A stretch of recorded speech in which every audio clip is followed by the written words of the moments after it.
અમુક ઉંમર થાય ને પછી ગરબા છોડીને જાત્રાઓ કરવી, જેટલી થાય એટલું કરવું. પણ આપણને તો પેલી શું કહેવાય બગીની માફક માયા લાગી છે, છૂટતું નથી ઘર. અને ભાગવત કોઈ દિવસ ઘર બાર છોડવાનું નથી કહેતો કે તમે ઘર બાર છોડો, પણ ઘરમાં રહીને ભગવાનનું નામ લેવાય. હા, એટલે આજે એટલો બધો ગાંડો બન્યો કે હવે તો ગણિકાઓને આપવા માટે એની પાસે રૂપિયા ન રહ્યા, એટલે એણે રાજાને ત્યાં ચોરી કરી. રાજાનું ચોરીનું ધન લાવી અને ધંધોલી ગણિકાઓ સાથે આનંદ કરવા લાગ્યો. ગણિકાઓએ પૂછ્યું કે આ ધન ક્યાંથી લાવ્યો, એટલે કે રાજાને ત્યાં ચોરી કરી છે.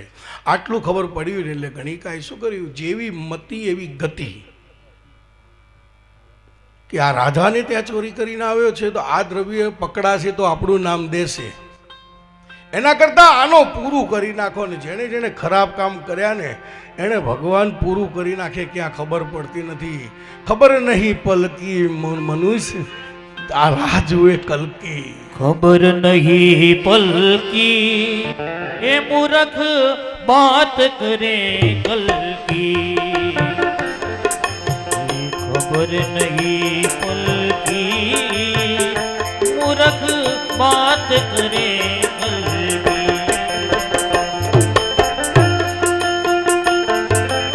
કાલની વાત કર્યા કરતા તો આજની વાત કરો. મને તો ગર્વ થયો કાલની ભીડ જોઈ જે ધર્મની. અને જુઓ આમ ગિલોડે ચડ્યું હતું હો નાસવેદ ગામ. વાહ, આ કેવી પોથી યાત્રા. આવું તો દેવતાઓ પણ આનંદ કરતા હશે કે આવી પોથી યાત્રા. પાછું કાલે રાત્રે તો જે આ જ્યોતોના પાઠ પુરાણ આખી રાત યુવાન ધન હિલોડે ચડ્યું હતું. મને આનંદ થાય. આજે ભલે ઓછા છો, થાક ઉતારીને કાલથી પાછું ચાલુ થશે, પણ મોજમાં આનંદ આવી ગયો. મેં કાલની નગર યાત્રા જોઈ. વાહ, એટલે ખબર નથી રહેતી પલની, તોય પણ આજની વાતો કરે છે. હજી આવ્યું છે મળી લો, કાલની આશા છોડો. સરોવર દેખીને આયો એક હંસલો, પ્યાસ લગી જલ કી, પ્યાસ લગી જલ કી.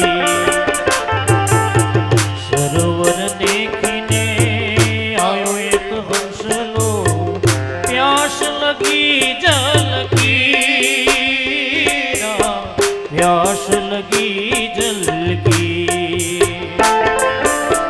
સુકા ગયો સરોવર, ઉડી ગયો હંસલો, સુકાઈ ગયો સરોવર, ઉડી ગયો હંસલો, પ્યાસ રહી તનની,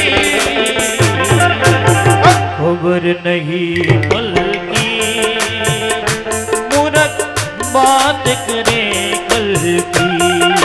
મેરે રામ ખબર નહીં પલકી મૂર્ખ બાત કરે, મૂર્ખ બાત કરે કલકી. ભાઈઓ બહેનો, મારા ને તમારા જીવનની કથા છે. આપણે બધા શું ગાંડા બની ગયા છે. આપણને એમ છે કે અમર પાટો લઈને આવ્યા ને બહુ જીવવાના, આ બધું આનંદ કરવાના, ગાડી બંગલા બધું અહીંયા પડ્યું રહે છે ને ક્યાં જતા રહીશું ખબર નહીં પડે. કાલે એક યુવાને સરસ વાત કરી, બાપજી તમારી ગાડી મસ્ત મોટી આવી.